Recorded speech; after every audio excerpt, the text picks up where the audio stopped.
Ingon siling sa wala kasulatan. Sa diin kita maglantaw. Ngadto kang Ginoong Hesus.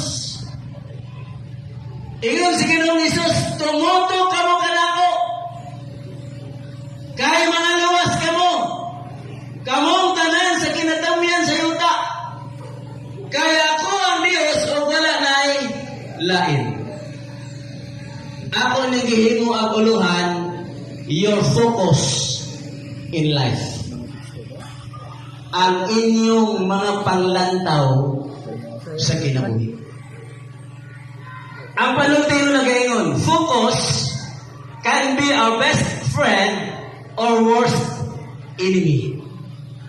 Ang panglanta daw matuturan, pwede ining mahimo atong hanuot nga apian, kag pwede man ining mahimong aton hanuot nga kaaway.